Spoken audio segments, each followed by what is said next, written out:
Okay, you guys, I'm back. I have been pushing off making a vlog since my show for so many reasons. One of them being post-show has been really hard for me. I have struggled tremendously, and every single time I've set my phone up to record myself, I instantly just can't stand my reflection. My face not being my prep face anymore has really messed with me, and I know that this is part of the whole process. You have to reverse, you have to put on body fat in a healthy way, which we will get to, but it's just been a really big struggle for me. For those of you following along my journey from the get-go, you know that I started at the heaviest weight I had ever been in my life.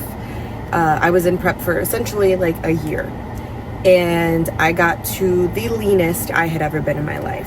I loved it. I felt just so, I don't know the correct words to describe how I felt, but I loved it. However, post-show, I struggled a lot. I'm laughing because I'm trying not to cry, actually. Being so locked in for the last year of my life, I didn't have cheat meals. I really was just head down, focused on the goal. After my show, bless everyone's heart, I was gifted with so many sweet treats, which I appreciated so much, and I was so excited to try those things because the version of me before prep loved a sweet treat. Your girl had a problem with sweet treats, and that's my weakness. Post-show, I started having those sweet treats, and it was a dopamine rush, and I couldn't stop myself. To just put it out there, royally effed up my reverse. I fell into my old ways of binge eating, and I couldn't stop. And I was transparent with my coach about it, and I tried to tell my friends and people about it, but also certain people understand what binge eating after being in prep is and other people won't understand it. And for certain people that were waiting so long to enjoy something with me, food wise, were no, this is normal, this is good. It was not good. I was uncontrollable. I couldn't stop myself, and I was embarrassed. I was so ashamed of myself to the point where there was a check-in that I didn't do with Neto because I couldn't even look in the reflection. I completely was spiraling. And post-show depression also hit me really hard. I was in a really bad place. After my show, it felt like a million bricks came down on me. I don't know if because I was so locked into prep for the last year that all the other detrimental things in my life that came my way, all the trials and tribulations, they took a back seat in a way, because I was so focused on achieving what I achieved that I didn't let it get to me as much. But I really just felt lost after my show, and that was not because of a lack of plan. Neto had a plan for me. I had a lack of discipline in following the plan, and that's essentially on me. But this is also a learning curve. This was my first prep. This was my first true reverse. This is going to be my first true off season. But I would be lying if I said it started off great, because it didn't. It started off absolutely horribly. And I promised myself to be transparent with that, but it also took me over a month to make this video because I was battling myself mentally, physically, emotionally. I've been in a really bad place, and it's been hard for me to show up for myself, let alone show up for others while I'm trying to. But I literally felt like I was being thrown into a sea of sharks. And that's not because I wasn't being set up for success, but I just lost control of myself. And I was very depressed at the same time. I just wanted to curl up in bed and cry a million times over. And it's such a weird feeling watching the lines fade.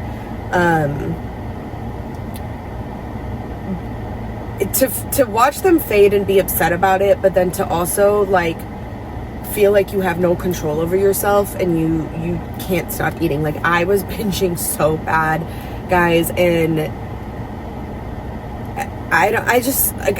I'm raw dogging this video, so I don't even have it planned out in my head how I'm going about it. I'm just kind of speaking, but I really just like, I couldn't look at myself in the mirror. I hated my reflection, and I also knew what I needed to do in order to get myself to the place I need to be, but I couldn't bring myself to it. I was just struggling so bad. And I, for some reason, like, I had put food on such a pedestal, and you can't do that. But again, it's easier said than done. And then I always preach comparison is the thief of joy. I'm literally like breaking out in hives because I'm so anxious doing this video.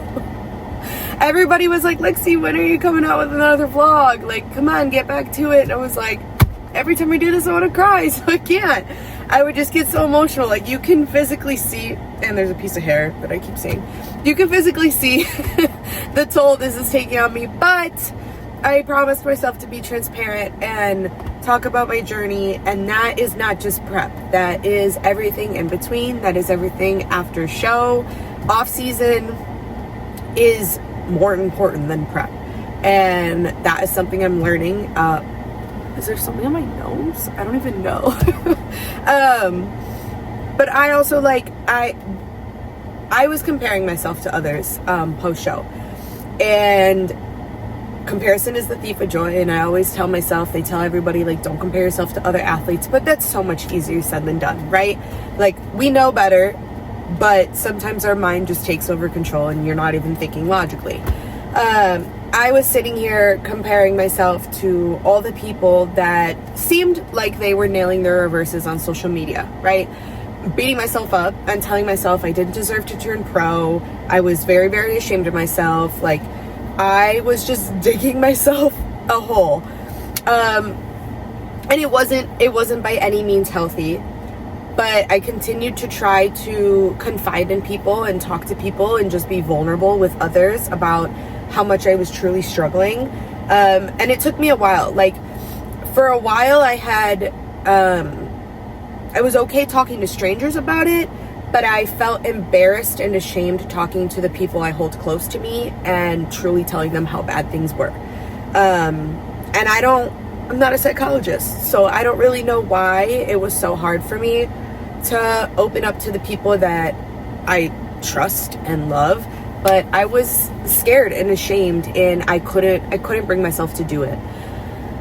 With that being said, I've learned to just take things day by day and one meal at a time, one day at a time. Like, just try to get back to following the plan and understanding that now we have a bigger goal, and I am starting at the bottom of the totem pole, right? And once I get my life together, I don't care how long it takes me to step back on stage. While I would love to be back in prep, me was very, very happy. Like, a lot of people are unhappy when they're in prep, and if that's the case, that's a whole different situation, a whole different conversation. You have to love what you're doing. I'm not saying you have to be like happy-go-lucky, rainbows and sunshines 24/7, but you have to love this in order to do this. I would love to be back in prep. However, if I did that, I'd look the same I just did, and that would not be worth it. Like, you need to take an off season to grow and become an even better version of yourself.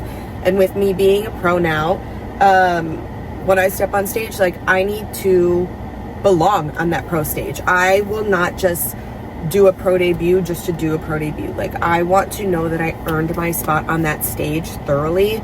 And so I'm going to do what it takes. And it hasn't been easy. I have been in constant communication with Neto, and we're going to work on a plan. I'm actually going to hit back with him right now. But it's about the journey, right? And it's a learning lesson. And again, this being my first true reverse, even though it was horrible, and off season, I'm learning a lot. And I'm learning about what I need as an athlete the next time I end a prep. And something I also heard someone say is they add on like 3 weeks of prep to like their prep countdown. You know, like I'll be like, oh, 3 weeks out or 5 weeks out or whatever. The extra weeks are for post-show because you're still in prep, right? Your body is so sensitive at that point, and it's so easy to put body fat on if you neglect your body. And that's exactly what I did. I lost control of myself, and I put on body fat in not a healthy rate and not the way I wanted to. But again, you learn from it. And so now it's just working on getting myself to a good place mentally and physically. And we'll do what needs to be done. If I need to do a mini cut before we go into a true bulking off season, then that's what we do, right? But I also am trying to give myself grace in the way of being proud of the little wins each day, right? The boxes that we do check in prep, you were so proud of all those boxes. And in off season, I still need to learn to appreciate those things. And I also need to appreciate the wins, such as being able to lift heavier and having shape and having energy and all of that. And it's a hard battle that I also face with myself, because some people will be like, oh, you look so good because, you know, like you're not so thin and you're putting on body fat and all of that. And some people prefer you looking that way, which again, your body is your body, prefer it the way you want it. But it's kind of like a mind beep. I'm trying not to swear. When you know that like you weren't following your plan and people are telling you look good, and you're like, man, like I shouldn't look good right now. The ones that get it will get it. But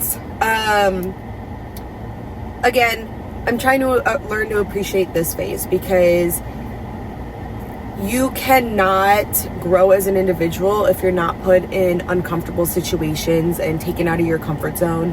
And prep in itself took me out of my comfort zone in one way, shape, or form, and I grew so much during the last year of my life. And then after Nationals, July 3rd,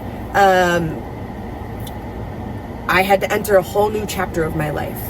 So many things happened with my personal life that I'm not going to share on the internet. But on top of that, I was going through a transition of moving from Austin to Dallas. Like, I literally got off the plane from New Jersey back to Dallas, drove to Austin, packed up a moving truck, and then drove back to Dallas and moved into the apartment. And so it's been a lot all at once. However, that's life, right? Life is never going to stop.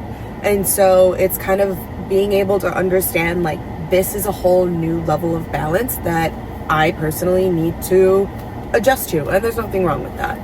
I feel like there was something else I wanted to talk about. Oh, during this period of my off season, I also, for my girlies, I haven't had a period in a really long time. And by long time, I mean almost 10 years.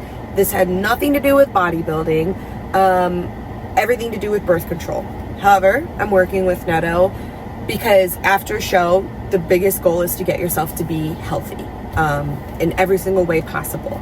And so we got my blood work done, did all of that, but I am looking at getting my IUD removed to see if I can get a period back, and we're working through that as well. I started on the Depo-Provera shot years ago, and that's how I lost my period. And then when I got an IUD, I never got my period back. It has been years, and I really, really want to have my body functioning like a female. So we are going through that whole process too, which again, like, your body starts shifting with all of that. So it's a lot for me to get used to all at once, but again, it's necessary. I'm just rambling.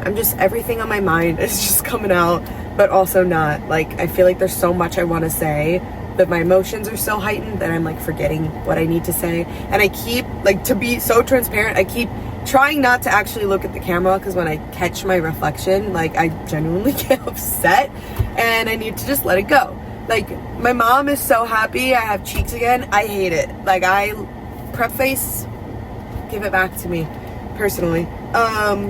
Maybe it's a slick back bun that's really I don't know. Anyway, I'm about to work out outside, so I know I'm gonna be sweaty. There was no need to make myself look cutesy.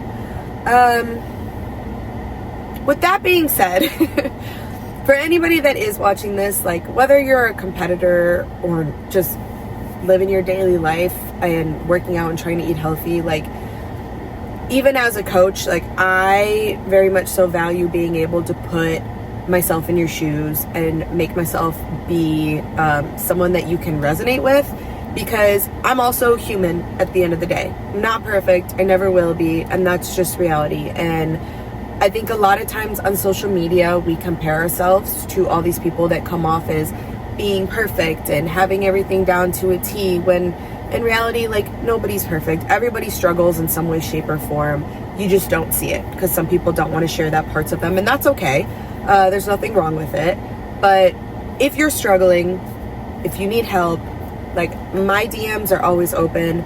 I might not be the fastest person to respond, but I promise you I will try once I see it. My Instagram is LexiDFit. I care. I genuinely do care. And I want to be able to be that level of support to others in the way that I've received. I have so many incredible friends and also people that started as strangers that knew I was struggling and took the time to talk to me. Even those 5-minute conversations that I've had with some people at the gym or on social media or in passing, like, it has made a world of a difference to have that support in my life, and I really, really appreciate it. And so if I can do that for somebody else, to make them feel like they're less alone, and realize that things are maybe not as bad as they seem, like, I want to be able to do that. Our biggest critics are ourselves. We look in the mirror every single day. We're not able to see those changes. We're not able to see the positive things a lot of the time. And so if you need to hear it from somebody else, like, I'm here for you. I just want to put that out there. Anyway, on a lighter note, I'm about to go back inside and grab all my stuff. I came to yap in the car. This is like my safe space to yap in the car. So I'm gonna go back inside. I'm gonna get my RTD from Evogen, code LexiDFit, my amino drink that I drink while I work out. And I also have this filled up. I am not lifting at my normal gym. Usually I lift at Destination, but I'm going to Metroflex today, and I think it's outside. Your guess is as good as mine. We'll see in the video later. But I'm gonna go there, and I don't think that there's water. Maybe, I have no clue. Anyway, I'm bringing plenty of things to stay hydrated. Make sure you stay hydrated when you work out and in general. If you're in Texas, it's been freaking hot out, so you know you need to be hydrated. Before this morning I had my cream of rice with blueberries, whey drip, and a little bit of peanut butter. And then about an hour ago-ish, I had chicken, green beans, rice, and some blueberries, and a little bit of avocado. And then I'm gonna go lift, and then afterwards I'll have chicken, rice, green beans, and some blueberries. Post-workout, I did my cardio earlier today. I did the Stairmaster. Cardio is not too high right now at all, but yeah, I really can't complain. Steps were about 12,000 a day, trying to hit that. Usually I overdo it with the steps, but I've actually been pretty good the last couple days, even though I probably could use a couple more steps. Anyway, that is that. Gonna go to Metroflex. I'm gonna try to record my workout. Hopefully my phone doesn't like overheat or something. But I'm excited. I woke up today and I told myself it's a new day, new opportunity to follow the plan, do what needs to be done, and everything will fall into place as it should. So give yourself grace, have an amazing day, and I love you all. Thank you for watching. I tell my bitch get ready to go. Give her a mission, she bring me the dope. I tell my bitch get ready to go. I tell my bitch get